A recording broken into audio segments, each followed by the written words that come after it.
This is Jim Fetzer in Madison, Wisconsin, with Giuseppe Vaffangulo in the District of Columbia and Dave Scorpio from the exotic land of Ecuador. We are here to present the news you need to know.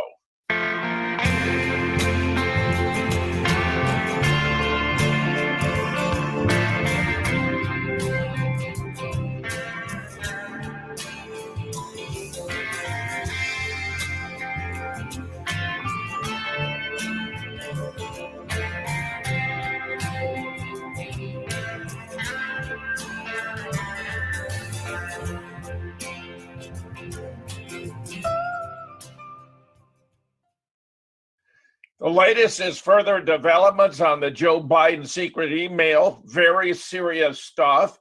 This is China Incorporated. Emails reveal Hunter's associates helped the communist aligned Chinese elite secure a White House meeting through his father. These are more and more explosive, never before revealed emails. They're coming out in abundance. They're very serious.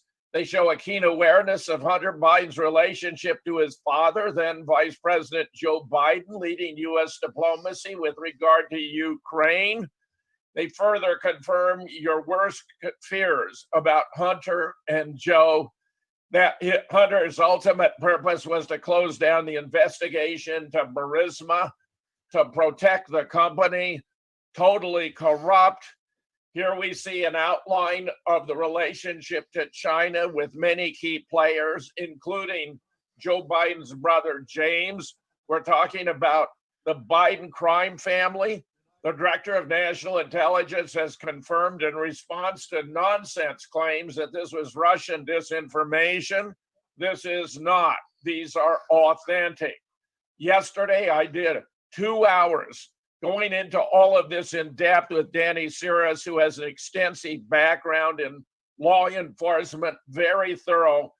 Before anyone votes for Joe Biden, they need to look at this, which should be available at jimtheconspiracyguy.com later today. Giuseppe, your thoughts? Well, Jim, late last night, I was perusing Twitter and it was blowing up with valid sources like Thomas Paine, the great journalist podcaster in Philadelphia, and Jim Hoff, the Gateway pundit in St. Louis, saying that their highest level valid sources are saying that there is a video on that laptop of Hunter Biden physically abusing and raping teenage Chinese girls. So it's going to get much worse for the lowlife Bidens, and it's much deserved. I mean, Joe Biden is nothing but a globalist puppet for 47 years.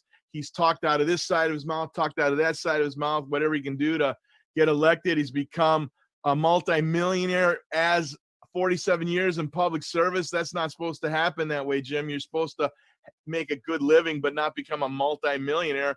He is as corrupt and a traitor as is Barack Obama, as is Hillary Clinton, as is Bill Clinton, all these globalist puppets. And boy, the hammer's going to fall on the Bidens real soon, it would seem.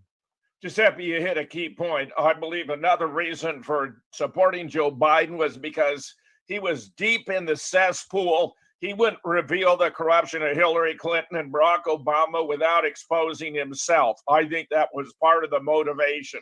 Scorpio, Agreed. Your thoughts?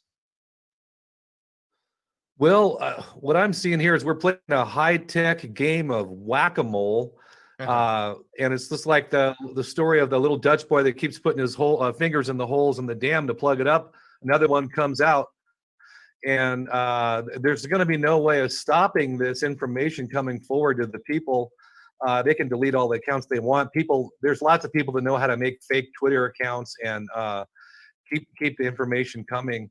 So I think these people are doomed to failure with their attempt to inflict massive censorship in the information age. I don't think it's going to work. And unfortunately, the Biden family's behavior, the Biden family crime family, is it's just really another day at the office for most of these Washington swamp creatures. And I think that this is just the tip of the iceberg, and that's why all of the media is going into panic mode to cover it up. beyond the election. It's just that this is what they all do, and Trump's trying to, put an end to this kind of behavior. I think you got it right, Scorpio, and the situation for Biden's is getting worse and worse. Meanwhile, we've heard Trump has a 91% chance of winning his second term by a professor who bases it not on the current polls, but on the enthusiasm in the early primaries, where Trump was getting like 89% of the vote from Republicans, and Biden was getting 8.9% from the Democrats. Bad polls, good polls, explain this by Carol King. Pretty fascinating stuff. As mainstream 2020 polling continues to show Biden winning with numbers Barack Obama did not attain in 2012, independent pollsters are questioning their methodologies, their models predicting 33% of the electorate will be 39 years or younger. The under 40 vote may favor Biden by a lot, but people like Cahaly, Rich Barris, and the Democracy Institute is skeptical they'll really turn out that percentage of young voters. They're mimicking 2016. In Pennsylvania, Biden's maintained high leads over Trump. Today, they show him winning by 7%. Likewise, in 2016, Hillary was ahead by 3.9. Third party Gary Johnson receiving 4%. Forecast her as having a 77% chance of winning, but it didn't happen. Cahaly was the originator of the prescient formula of asking voters who they were supporting in 2016, then following up by asking them whether they thought their neighbors were supporting Trump or Clinton, which sparked the idea that there was a shy Trump voter effect. I think there's not a lot of doubt about it.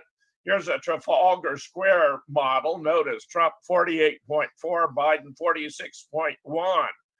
Here are really important considerations. One, no incumbent who's received at least 75% of the primary vote has lost re-election. Donald Trump received 94% of the primary vote, the fourth highest in all time. He set a record for primary participation levels for an incumbent with 18.1 million votes. Second, every candidate since 1988 who led in enthusiasm won the election.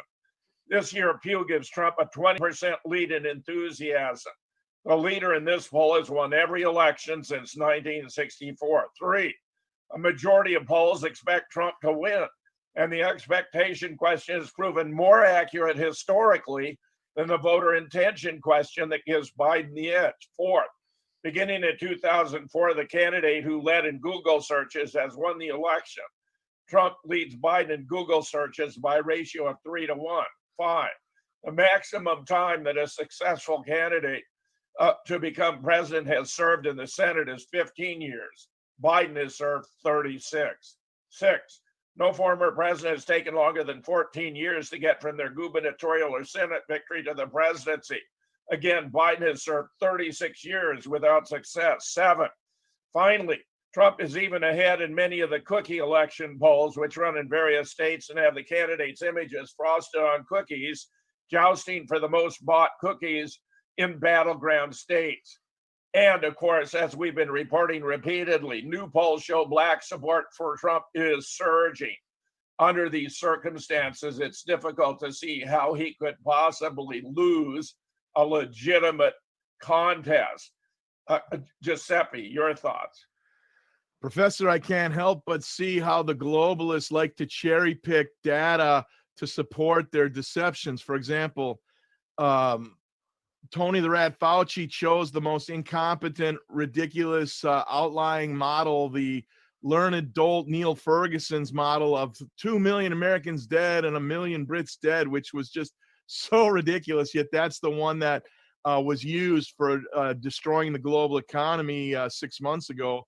And similarly, the mainstream fake news media owned by the same globalists is picking polls like the ABC Washington Post poll that has Biden ahead by 12. Those polls are so skewered and slanted with leading questions that in no way are those polls accurate. In fact, it was amusing to me over the weekend. I saw the Biden camp is warning we're not ahead, that far ahead as the polls are saying. They're trying to warn people that, these polls are outrageously lying, and that's what they are. Paul, Giuseppe, you're spot on.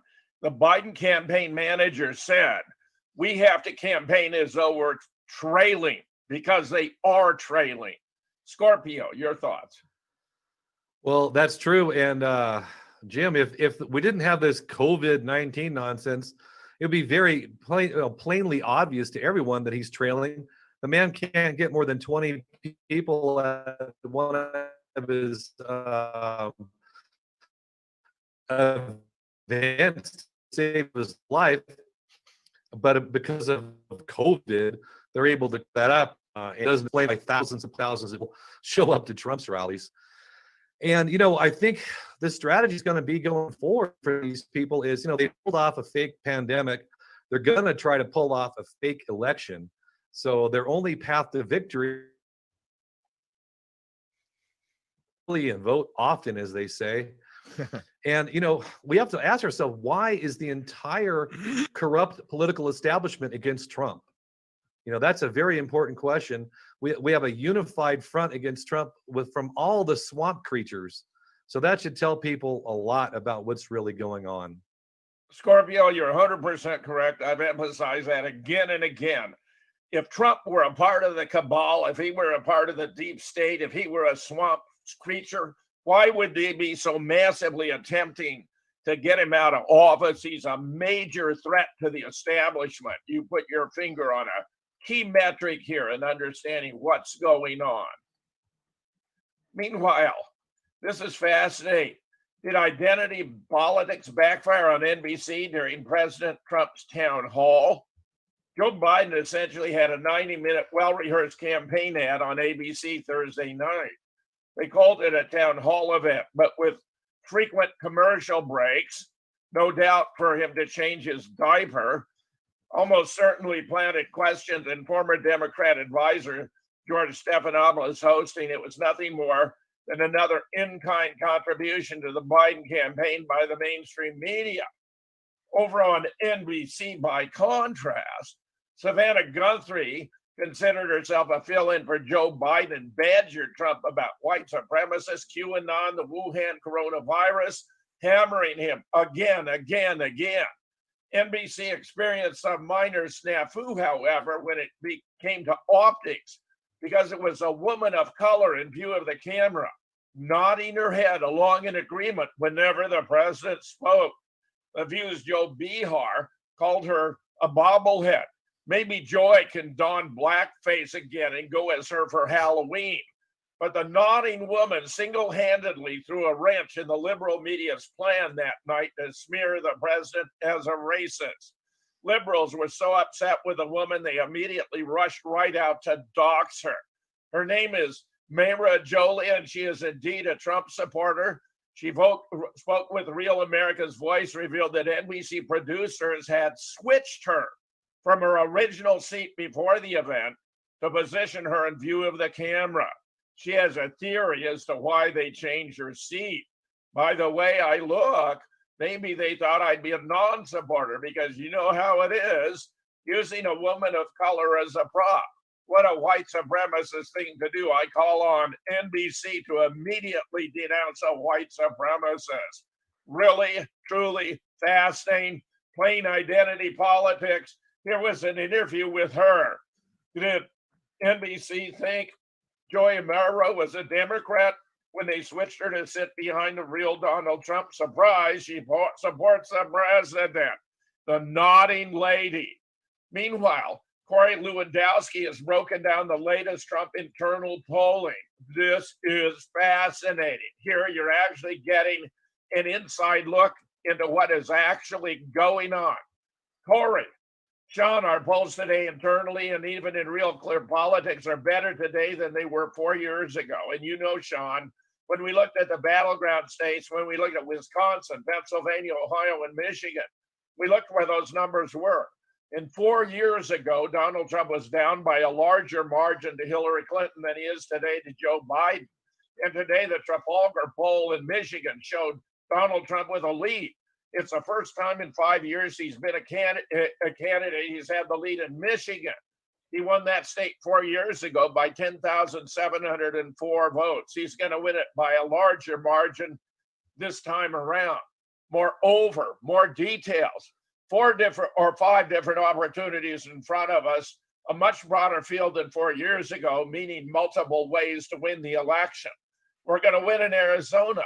As Republicans, we have a voter registration advantage component to this. The Democrats aren't talking about Texas anymore. The state of Ohio, and I shouldn't have to say this on live TV, it's out of play for the Democrats because all the work and the jobs of the manufacturing that's come back because of the president's policies. The great white whale for Republicans has always been the state of Pennsylvania, but that's where we are. We are not only competing in Pennsylvania, we're competing in the state of Minnesota, where no Republican has won since Richard Nixon's reelection in 1972. Donald Trump lost that state by about 45,000 votes last cycle, about a point and a half. The state is trending Republican now. And because of the work he's able to do up there, those people ought to come home. And Donald Trump is going to be the first president about 50 years to win Minnesota as a Republican. I don't know if it was wise for Corey to speak the truth, but he spoke the truth. I think that is exactly how it stands. Giuseppe, your thoughts? Yeah, it's looking good for Trump, Jim. There's a new phrase I've been using lately, know-it-all, know-nothings. And that totally applies to the crazy-eyed Savannah Guthrie and the globalist parasite Joy Behar. They sit there and they're racist in their judgment of an intelligent Black woman who clearly either has a good job or has their own business, would want to vote for Trump, who is far more supporting her interests than the globalist Biden, who is nothing but the marionette for the traitor George Soros and his color revolution, trying to destroy this sovereign republic. He's publicly stated it on mass media multiple times that his greatest goal in life is to destroy the United States. And over the weekend, I actually researched that he's a dual citizen of the United States and of Greece, of all places. So why isn't that traitor being charged with sedition? Oh, great question. Great question. And you can see she's a representative of why there's a surge among Black voters. Right. Scorpio, your thoughts? Well, it's just amazing that they used George Stephanopoulos to be the questioner for Joe Biden. The guy was a campaign operative for the Clintons, so it's not like you can even pretend that somehow he is unbiased. And meanwhile, this Savannah Guthrie woman in her pink pantsuit, I watched about 40 minutes of it just last night, and she came across as incredibly disrespectful, literally interrupting the president after just about every sentence. I mean, I've never seen anything like it, such disrespect, and I think that may have backfired as well, because I think Trump kept his cool this time and didn't come across as angry. And I think, the real trouble is going to begin if Trump actually wins this election, because it'll be immediately declared illegitimate by these people. And then they're going to get their shock troops to riot and burn things. And the media is going to fan the flames. So these people are out of control. And hopefully there's a plan to squelch this after the election. Well, not only did Samantha Guthrie discredit herself, I have never seen her look like a lunatic in going after Trump. She's always come across as very gentle, considerate, appealing. But in this instance, she was absolutely contradicting her typecasting. And it turns out all three of the debate moderators selected by the commission have deep ties to the Democratic Party, all three of them. It's just disgusting beyond belief the way they have loaded the dice against it.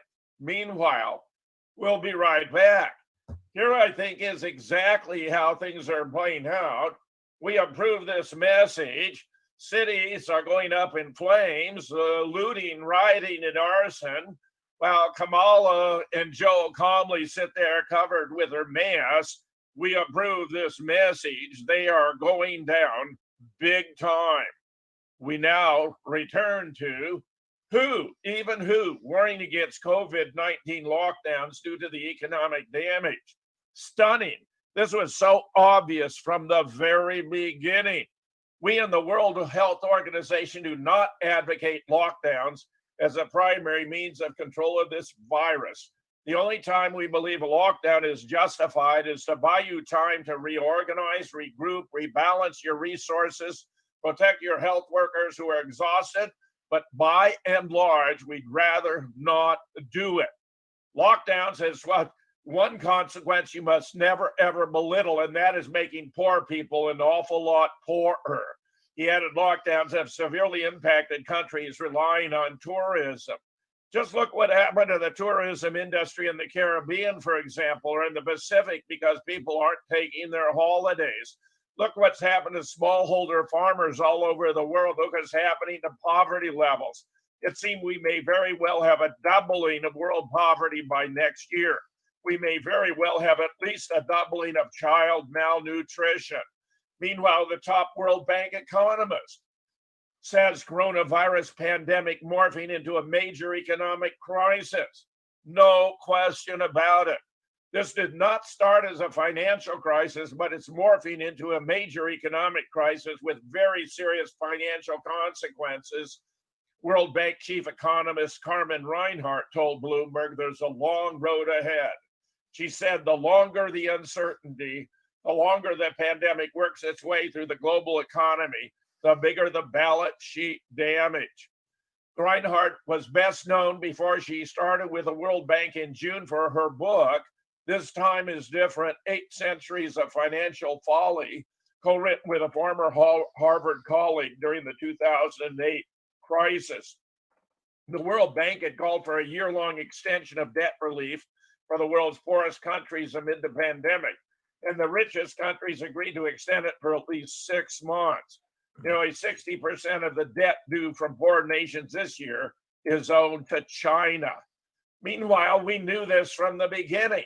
March 24th, Investment Watch blocked. 75% of small business cannot last a month with zero revenues.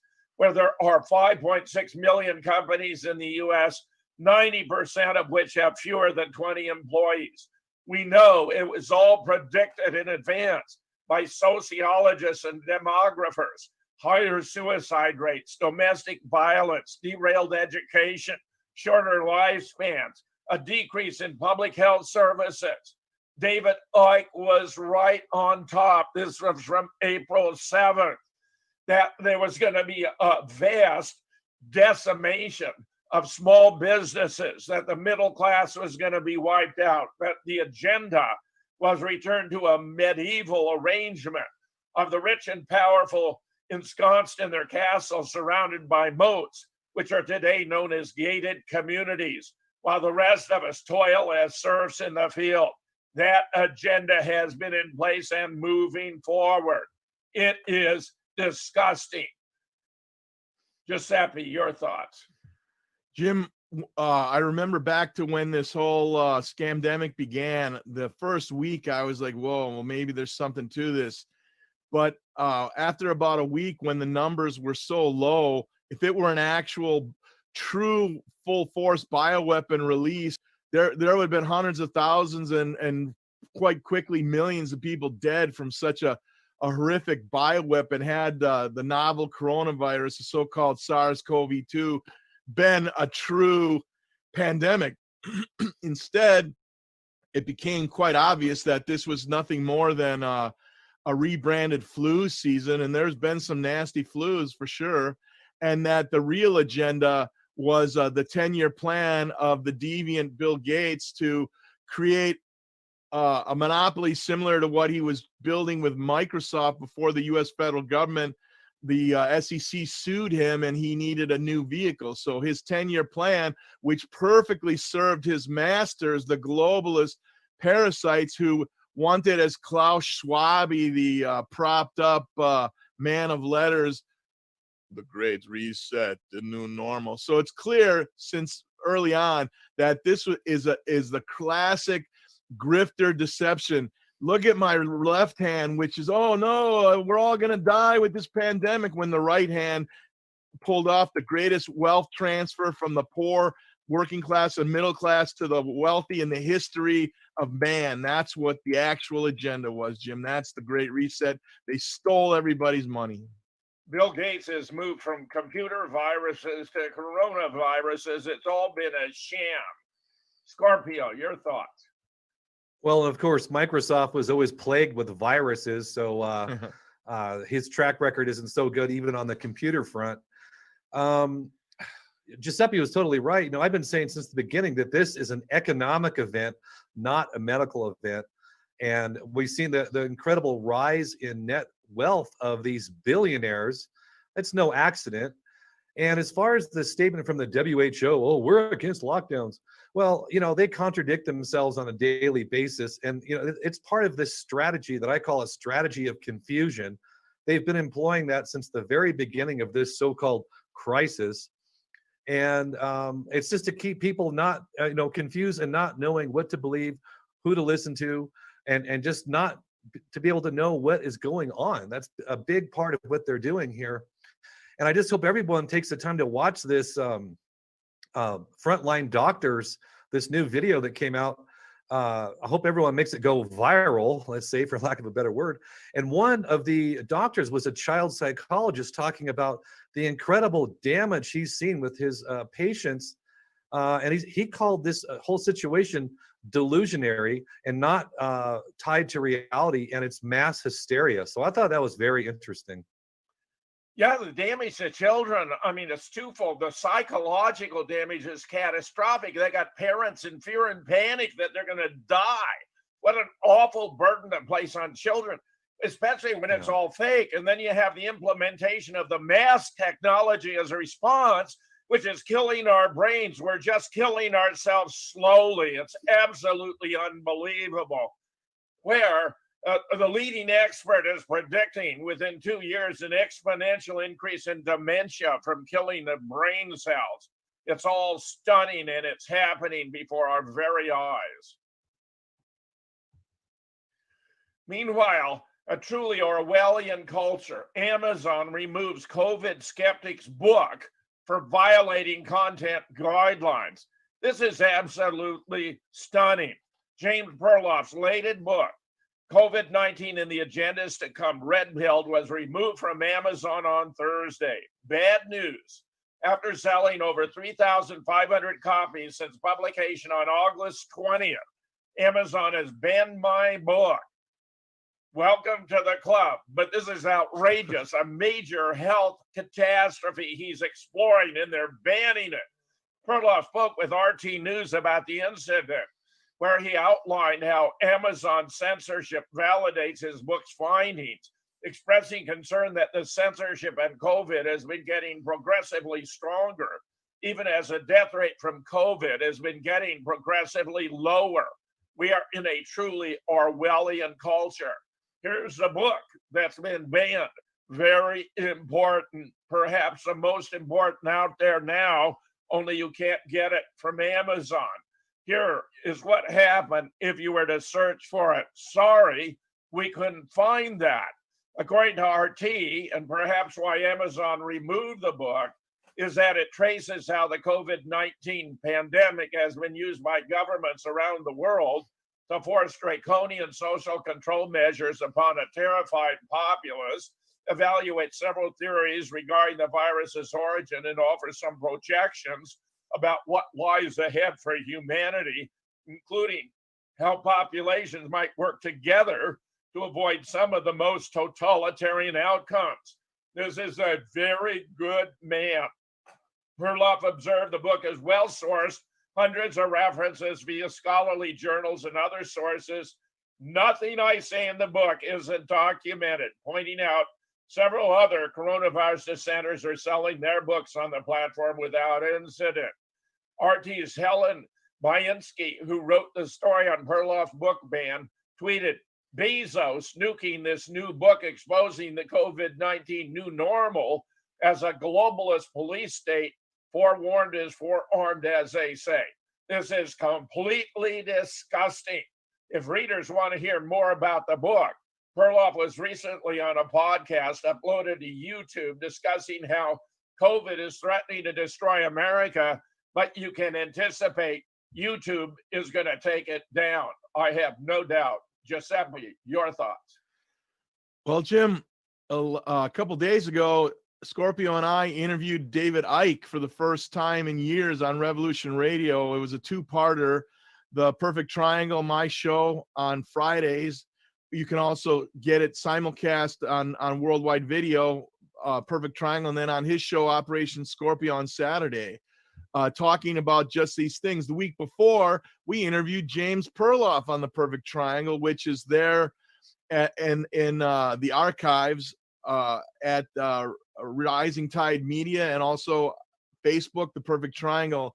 And at that time, Perloff was getting real nervous. He's like, well, I've sold about 3,000 and I'm getting nervous that Amazon's going to ban it. And he knew it was coming, and here it is. I mean, it's just outrageous that these giant monopolists, and Bezos is clearly a virtual monopoly right now, have the power to censor free speech. It shouldn't be allowed. Where is Trump? Where is the Federal Trade Commission? Where is the SEC? These companies should be broken up, and our sacred rights of the Constitution, the Bill of Rights, should be championed. I'm outraged, and I'm sick of this bullshit by these spineless techno nerd fascists doing this. It's coming, Giuseppe. Have no doubt about it. It's coming. There's already a story about White House moving against Twitter. They've made some egregious blunders here. But what's most outrageous is censoring a book about the health of the world. We're talking about the fate of a large percentage of the world's population that may die, not because of coronavirus per se, but because of the lockdowns and the devastating effects that thereby are brought about. Very good. There's the book. Scorpio, your thoughts? Well, Jim, this sounds like a case of deja vu for you, huh? With books being banned. And, you know, you'd think that if we have this free market that we talk about, you know, if the book is totally full, but instead they're afraid of contradictory or information that contradicts their narrative. So again, this is being done out of fear because they know they're lying and they have to stop other narratives from coming forward. And if you hear free speech talked about on the mainstream media, all they talk about is the dangers of free speech and how dangerous it is. And free speech comes from the Constitution, but it also comes from God. It's our God-given right to say and think what we want without government trying to shove something down our throats. And as Giuseppe also touched on, this is just another example of monopoly has to be stopped. It's already illegal. The laws are already on the books. They're just not being enforced. Well, when Nobody Died at Sandy Hook was banned in 2015, there ought to have been a national outrage, great expression of opposition. But remember, this was still the Obama administration. They ran the Sandy Hook hoax. It was a complicit, not only Barack Obama, but Joe Biden, Eric Holder, and a host of others. So, of course, they wanted the book to be banned.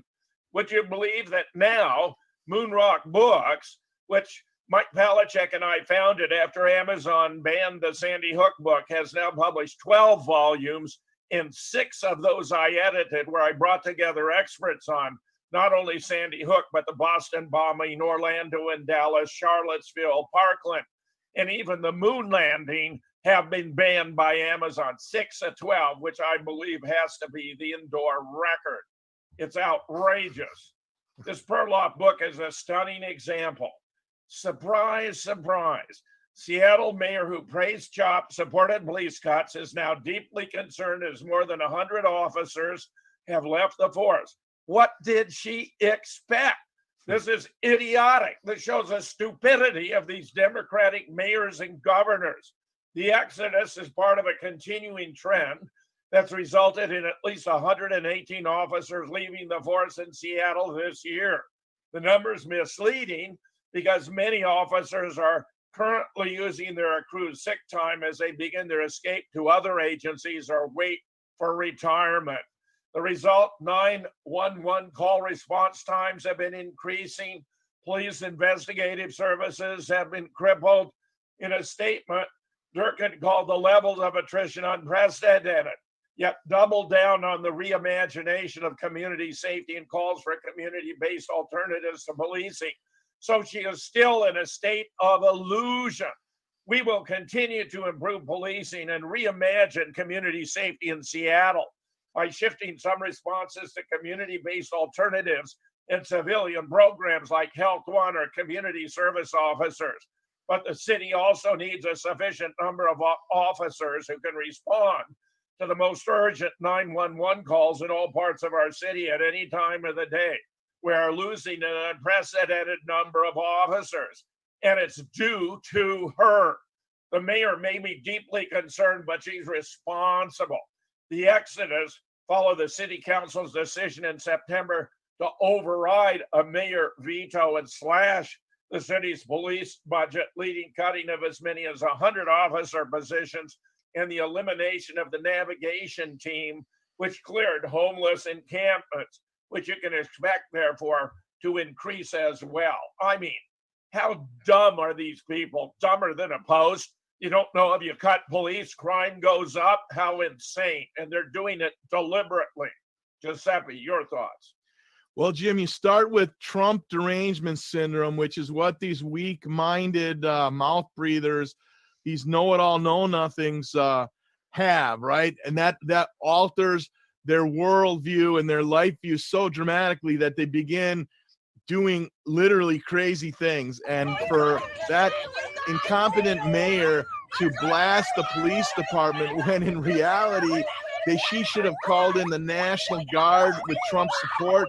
They should have arrested the thousands of burn, loot, and murdering Antifa, Bolshevik, communist traitors. They should have all been, we supposedly have all these FEMA camps everywhere. They should have been put in FEMA camps, and order should have been restored to Seattle and Portland months ago. The fact that they pander to these weak-minded, narcissistic, self-absorbed deviants who populate Antifa and Black Lives Matter is beyond me. The decent people in those cities, why do you put up with it? The decent people in those states, and it gets better, Jim. I was just reading over the weekend that the Portland mayor is behind an Antifa member. So the Antifa may take over Portland as the mayor. Unbelievable.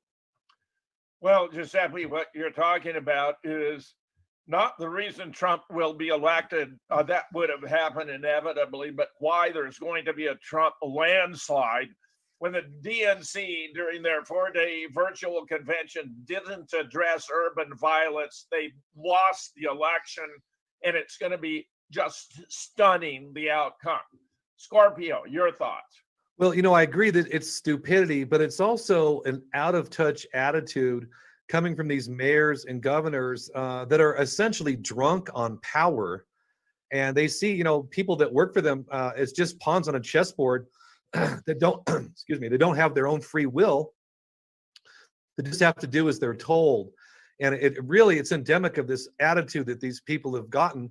And I believe, I can't prove this, but I believe that many of these, insane governors and mayors, they have been cut a deal behind the scenes with these globalist power brokers, promising them that they're essentially going to be a king or some kind of an overlord over a particular part of the country. And I think that explains part of this insane attitude that we see from these people. They have no fear of the population or the people that work for them. They think they're going to be kings in this new system. And they're more likely to be wiped out in the melee that follows should we have such a transformation. I think you made very astute observations, Scorpio. Meanwhile, This fellow Diddy, the rapper Sean Diddy Combs, is launching a black political party saying white men like Trump need to be banished. He said there'll be a race war if Trump wins re-election. What's going on here? If Trump gets elected, I really do believe in my heart there will be a race war, the rapper said. That's why this message is not just the black people, I'm saying this message is to everybody. This man is trying to turn us against each other and put us in a situation. America messed up. But this is lunatic. Who in the world is this guy? Trump's getting support from blacks. He's been improving the quality of their lives in a way Democrats have never done. Meanwhile, cops stand down as Antifa terrorists attack Trump supporters at a rally in Ithaca, New York. We gathered to have our Trump 2020 rally, and at 4 p.m. were immediately met by a large group of counter-protesters. After about a half an hour went by and the counter-protesters saw they had a large numerical advantage, they began crossing the street. At that point, they began pushing, shoving, kicking, punching, stealing people's signs and flags, taking people's hats, and attempting to physically intimidate the crowd into surrender. It got to the point where the mob was attacking anyone who still had Trump gear on. We called the Ithaca Police Department to let them know what was happening, but they did not show up for half an hour and merely directed traffic away from the riot once they did show up. Mayor Svante Merrick enabled this thuggish display of violence by mobs of his voters by telling the Ithaca Police Department to stand down. I'll just say, every time we have a riot like this, that's another 100,000 Trump voters. I welcome it. Let it continue right up to the 3rd of November, showing their true colors. Giuseppe. Jim, P. Diddy is a complete ass clown. He made his name by taking really great songs like The Police, Every Breath You Take, or the Led Zeppelin Kashmir, and rapping over them, right? He couldn't write his own music. He's a talentless buffoon. In fact, it even gets worse. He rapped out of key to the music. He's got such a talentless tin ear that he couldn't even speak in the same key as the song. So I'm going to put up a picture that I'll describe, which is what's really going on. You've got a professional bowler frozen mid-frame launching a bowling ball, and the meme says, the bowler, it says Jews, the bowling ball is blacks, and the pins are stable society. And that's exactly, this guy is just a puppet. All of the rap giants like P. Diddy, and I can't even think of the other clown who's equally as talentless, they're totally propped up like little circus chimpanzees, and the globalist Jews actually control the corporations. They let these talentless buffoons sit like they're the CEO. They take their orders from the globalist Jews. This guy is such a nut. The blacks are 13% of the population. 80% of that is working class or higher. Nobody's going to join a black political party by this shithead. And so, and as far as a race war goes, I wouldn't want to be a black person fighting a race war when 60% of the population would be against you, minimum. So what lunacy. Scorpio, your thoughts? Well, yeah, Giuseppe's right. This P. Diddy clown is just a washed up rapper with no talent. And if you want to look at, some kind of black party, let's look at South Africa and see what's happened there. And let's also look at Rhodesia, formerly Rhodesia, known as Zimbabwe now. They've messed up their farming so bad after they kicked out all the white farmers that they're having to try to get white farmers to come back into the country and grow food. But, and on one of the pictures you flashed there, it said Trump dies. They've been trying to foment an assassination of this president since the very beginning. And, let's not forget that Trump brought in his own security at the very beginning of his presidency. So that says a lot of things about what Trump knew in terms of, well, you can't necessarily trust the Secret Service. And he knew in advance that his life was in danger. So this is just the song keeps playing. It's been going on for almost 4 years, and it's absolutely disgraceful. In my JFK research, including featured in The Men Who Killed Kennedy, the 6th episode, The Smoking Gun, I relayed 15 indications of Secret Service complicity in setting him up for the hit in Dallas. So Donald Trump has learned from history. It's a miracle he continues to thrive and survive because, believe me, he's been working against the odds. Meanwhile, being more pro-Trump has caused me more grief than being Osama bin Laden's niece. Why do I support Donald Trump? Look at his record, says Noor bin Laden. Americans are, in my experience, the warmest, most kind-hearted and open-minded people in the world. I found this to be true for my whole life, despite being the niece of Osama bin Laden and sharing the last name. Bin Laden is the original. Americans base their judgment on the content of someone's character and actions, not the color of their skin or their last name. This was reaffirmed last month after I voiced my love for America and support for President Trump. The response to my letter to America has been overwhelmingly wonderful, and I'm most thankful to those who took the time to read it and send kind messages, including spectator readers, where it was published. But in my private life, I have lost a few so-called friends for backing Donald Trump over the past 5 years. Coming out publicly was a step too far for some, and the vitriol I received for stating my political beliefs revealed unflattering sides to certain characters. From a sociological standpoint, it's quite interesting that in some elitist circles, being pro-Trump has caused me more grief than carrying the name bin Laden.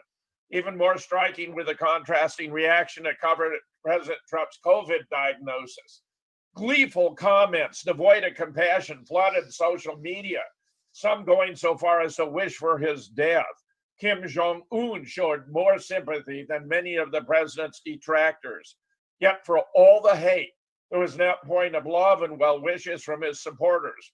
One take from a favorite Twitter account of mine expressed it best. Trump is the first and only president I've actually cared about.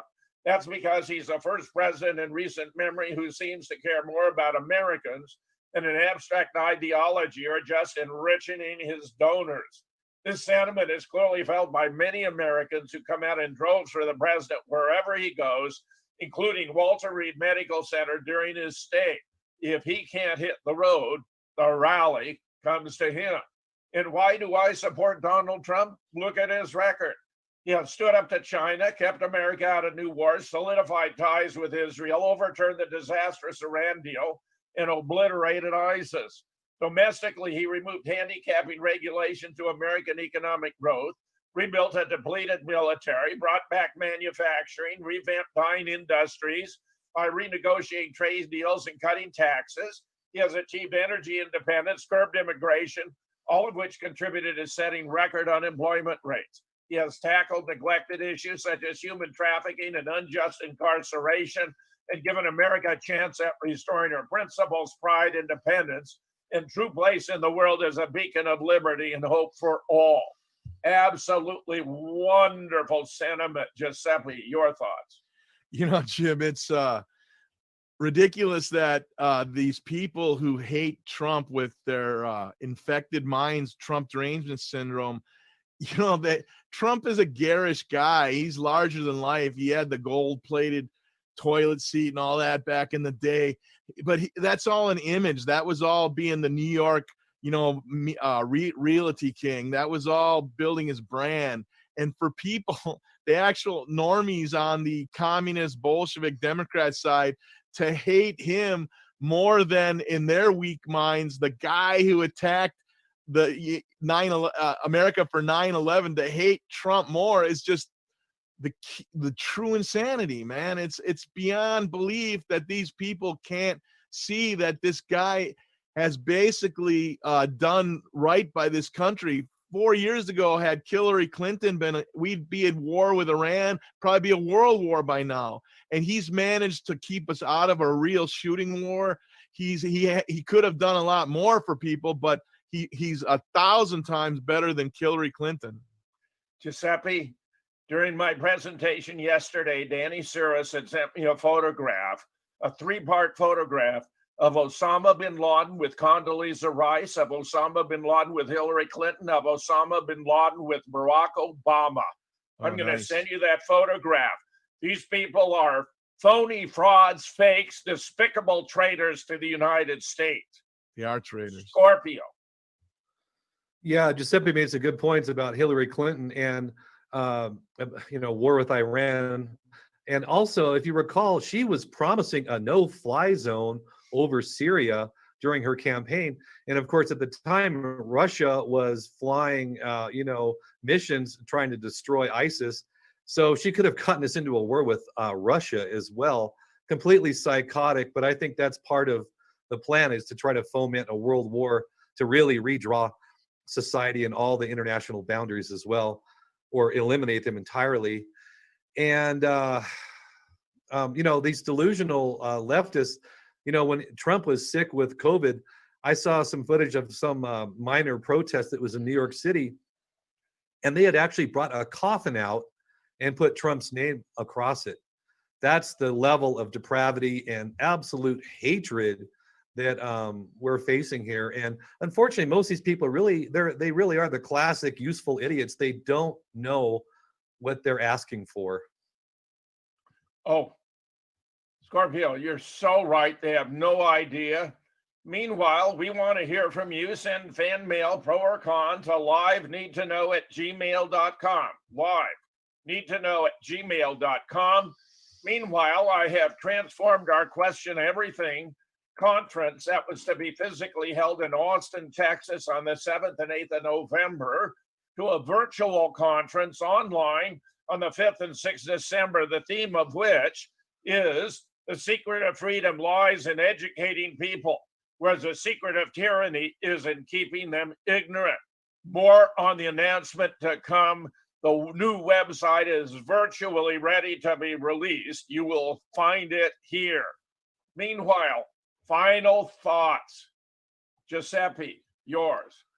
Well, Jim, as the content of today's Need to Know reveals, we are raging hot culture war right now. It is insane, the level of vitriol coming from the Bolshevik globalist left, and I think it's desperation because they're starting to realize that in their demented, twisted minds, they thought that people would really rally to their communist takeover of the United States, the sovereign republic.